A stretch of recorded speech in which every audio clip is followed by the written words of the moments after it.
मित्रों, अश्विनी सेज में स्वागत है। मित्रों, आज पुनः चर्चा हमास इजराइल युद्ध को लेकर जो कुछ डेवलपमेंट इधर हुआ और ख़ास करके जिस तरीके से संयुक्त राष्ट्र संघ ने प्रतिक्रिया व्यक्त की है इस युद्ध को लेकर के, जो मुस्लिम देश एकजुट हो रहे हैं तथाकथित, इन सब विषयों को छोटी छोटी चर्चा।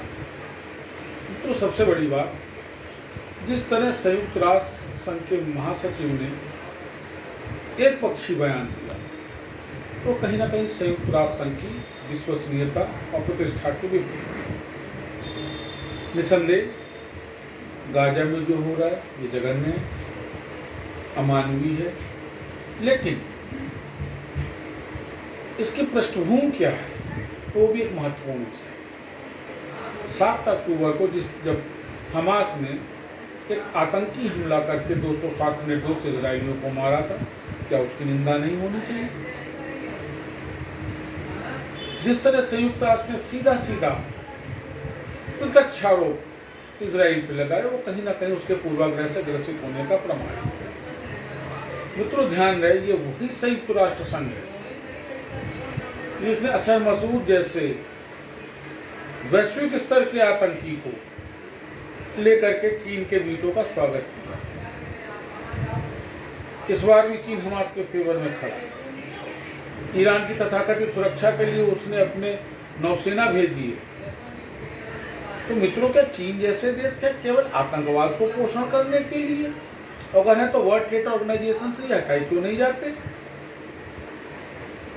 ये हिंदुस्तान जैसे, इजराइल जैसे ऐसे छोटे छोटे राष्ट्रों से कमा के उन्हीं के विरुद्ध आतंकवाद प्रायोजित करते हैं।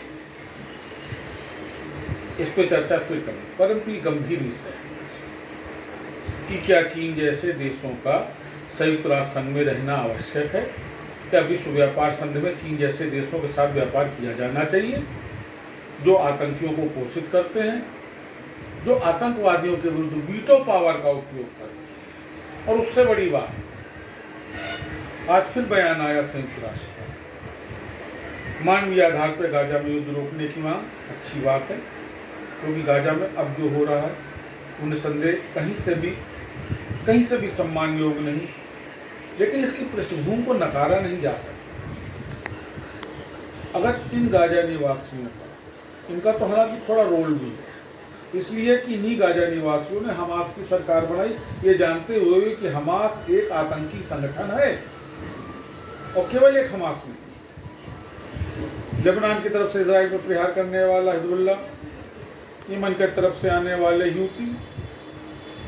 आखिर एक सवाल उठता है, ये सारे आतंकी संगठन मुस्लिम राष्ट्रों में ही क्यों? सब एक साथ इजराइल के विरुद्ध क्यों? ये कहना कि 60 साल से इजराइल जो है इजराइल के विरुद्ध लड़ाई हो रही है कि फिलिस्तीन लड़ रहा है, ये उसकी प्रतिक्रिया थी। तो 60 सालों की प्रतिक्रिया का ये दुष्परिणाम होगा कि 260 निर्दोष मार दिए जाएं, 200 से ज़्यादा बंधक बना लिए जाएं।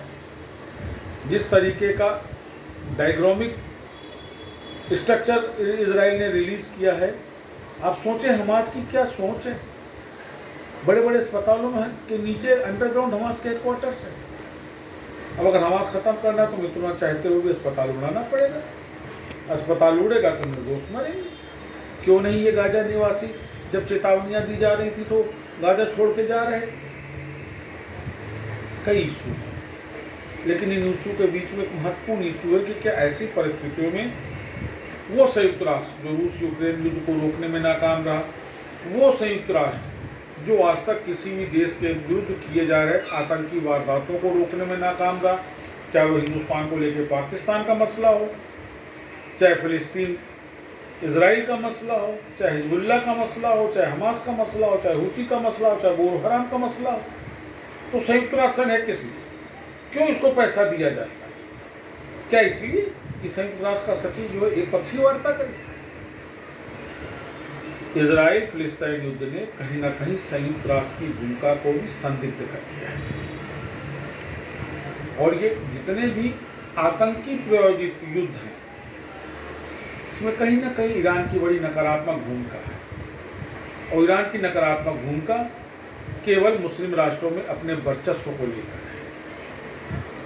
या तो संयुक्त राष्ट्र संघ बेईमानदारी समक्ष है, अन्यथा ऐसे संगठनों का अब वैश्विक स्तर पर कोई भी उपयोग नहीं शेष रहा। इस विषय के साथ आपको छोड़ के जाता हूँ। नमस्कार।